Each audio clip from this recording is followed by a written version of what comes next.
So, a decade ago, a thought struck our next guest that creating a magazine about adventure biking wasn't such a bad idea.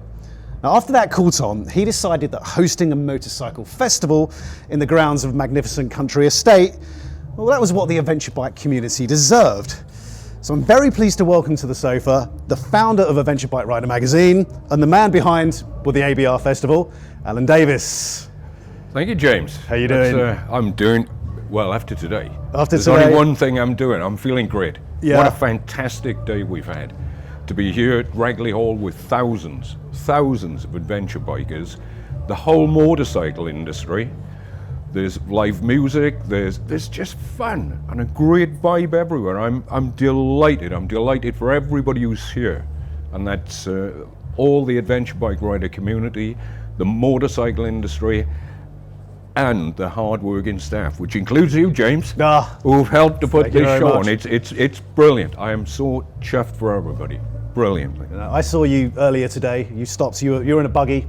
Stopped by next to me as I was walking along, and you genuinely seemed almost slightly overwhelmed. It had gone beyond your expectations. Well, I'll tell you what. I don't think it's gone beyond my expectations, but seeing what we've got here just amazed me. Just seeing that sea of tents in that field, and just the scale of this, it's amazed me from that.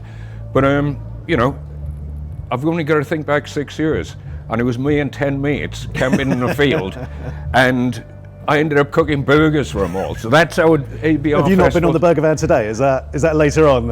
What? Have you not been on the burger van yet? Or? You know what?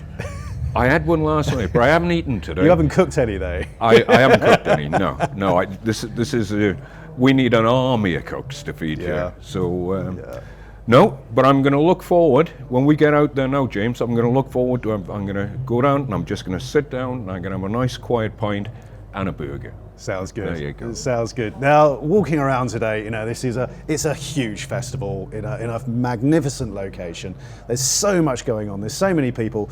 It seems blindingly obvious that you'd have a motorbike festival here. Why wouldn't you? But I know when you came up with the idea, you know, I don't know when the idea came, 2, 3, 4 years ago. It had never been done before, and it wasn't the obvious thing. You know, can you describe how you came up with all this? Well, sort of, you know, our offices are sort of 3 miles just down the road here, right? But before we came to Ragley Hall, I'd been to see 10 venues. Yep. And the reason we'd done that was I didn't for one moment. I can remember coming up here 10 years ago with my children, and they were climbing in the trees then, they were jumping up and down and in the lake as well. I think I threw my son in the lake once and he learned to swim. But anyway, we'd been doing all that. And, you know, knowing Ragley Hall as I do, these magnificent grounds, they're designed by Capability Brown, you know, the famous designer, magnificent grounds. It just didn't enter my head at all that they would allow us to ride motorbikes around there. Yeah. So, you know, we'd been on this mission to find a place where we could have an adventure trail, you know, where you could buy your adventure bike, come to our festival, and just use it for what it was designed for on site. And we couldn't find the perfect venue. And then, I think it was Lucy, you know, who you know very well, Lucy said, what about Ragley Hall? And I just went, all right, let's give them a ring. Yeah. So we rang up Ragley Hall, and they said, come and see us, you know. And so I went up there, and we were brought in, and we were taken downstairs, and they got these cellars down there, really atmospheric cellars, and this huge sort of old room with a massive boardroom table. And there was these 3 people sitting there, and the sort of guy who was obviously the boss was sitting there, and he stood up and he said, Alan, I've been waiting to meet you. And I thought, geez, what's going on? Yeah. He said, I ride a Triumph Tiger. So the estate manager at Ragley Hall rode a Triumph Tiger, and I just thought, we're on. That's it. And, you know, all it took after that was a lot of money. Yep. A lot of money and a lot of respect. And by respect, I mean respect for this environment. Because it is, as you know, it's beautiful. It's incredible. And, you know, we've had one festival here before, and, you know, when we left, when all the adventure bike community left, we didn't have to pick up any litter. It was amazing. The people who have come here are respecting this environment and this estate, and I am so proud of every one of them. And anyway, that was a long way of saying how we ended up at Ragley Hall. That's it, no. And the last place we ever thought of, and the nearest to the office. That's it, and it's a great place. It's a great place to end up. But I know you've got 3 pillars, is it, to a festival? 3 legs to the stool, 3 legs James. to the stool. We can do 3 pillars as well, right? Pillars. And they're just my personal thing, you know. And I think it goes.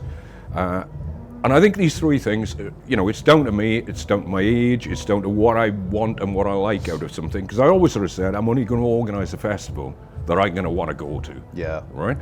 And the first thing was, I wanted a grade A location. Because I think motorbike rallies traditionally, and I've done it myself, have been held in sort of C grade, D grade, Z grade locations. You know, little fields. You know, or a car park. You know, an old deserted car park. And I thought, no, you know, adventure bikes are expensive. You know, we're spending a lot of money on this hobby we love. Let's celebrate it. Yeah. And I thought, right, grade A location. Got it. Ragley Hall. The second thing was, I can remember going to Reading in the 1970s, right? And I can remember sitting there listening to Golden Earring doing Radar Love. Did you have longer hair back then? Was it? No, I didn't. But I can remember sitting there listening to Golden Earring thinking, I need to go to the toilet. And I remember that experience, even with Golden Earring, it was disgusting. But you put up with it when you're young. When you're in your teens, you'll put up with it. I'm 62 now, James. I'm not going to put up with that. I want posh toilets. So number 2 is posh toilets. So the toilets you get at weddings, that's what we got here. Yeah. You know, and they cleaned round the clock. And, you know, for our audience, and for me, I don't mind doing it now. We got posh toilets. They even smell good. And they do, they smell good. They smell good. Somehow they smell better than them smell good. Yeah.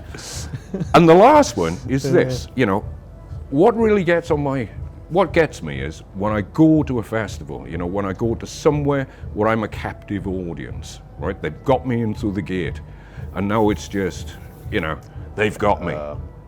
And then it's £7 a pint, you know, and I sort of, all right, you know, I'm here to have a good time, so I'll spend my £7 a pint, but I think, come on, you know, come on.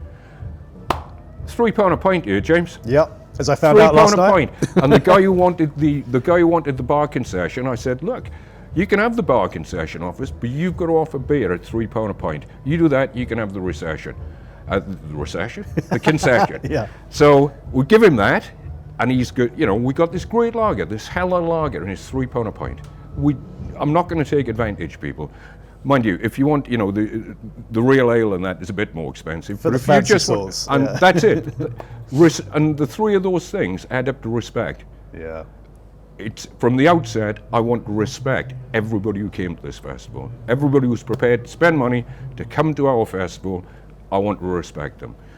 And, you know, that's what we're always going to do. As long as I'm holding this festival, that's what we're going to do. We're going to pay respect to the adventure bike riding community and the motorcycle industry. And that's it, essentially. That's it. And that's it. Today's, or this 3.5 days, is all about the festival, but I would be remiss if I didn't talk to you about, well, what kind of came before the festival, which is Adventure Bike Rider magazine, which I'm lucky enough to be editor of currently. And a fantastic editor. Thank you very much, very much. Similarly to the festival, you know, 10 years ago, you came up with the idea for ABR. There weren't adventure bike magazines. There were lots of sports bike magazines. Like, what made you think back then, oh, this is a good idea, this is going to take off? Look, it was an open goal.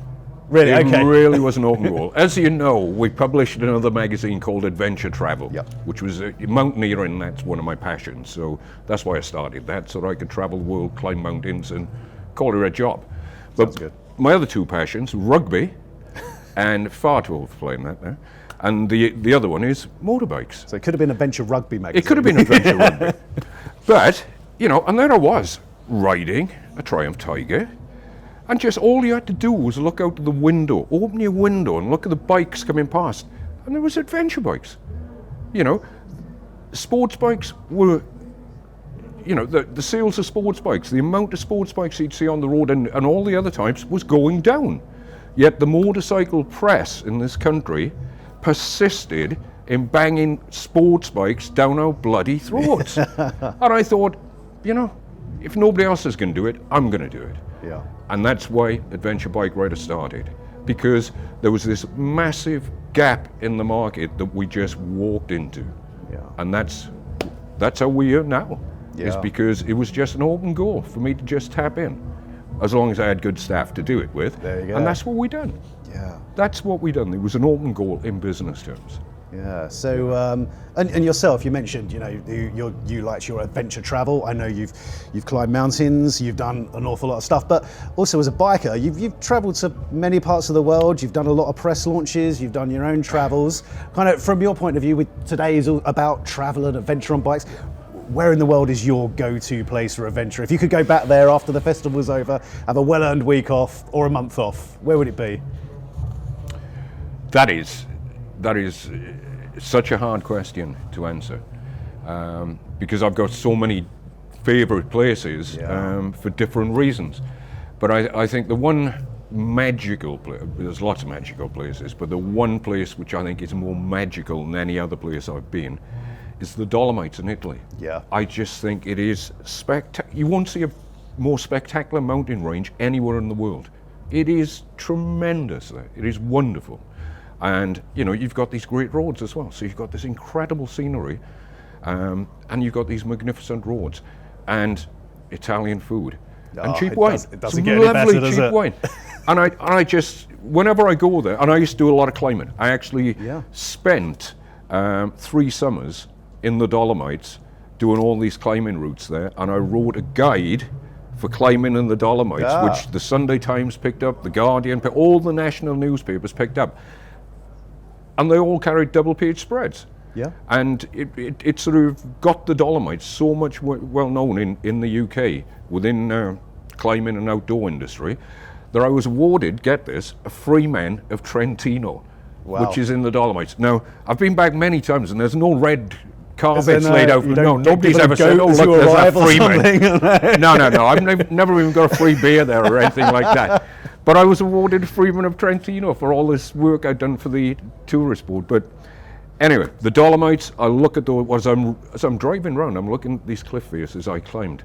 And I'm sort of, I remember doing that and that one and that, you know, and who I done it with. So it's just everything about it is wonderful. And I'm going back. Well, as soon as we can go there, I'm going. As soon as we can, it's great. I'd love to come too. Alan, stay with us. Fascinated to talk to you.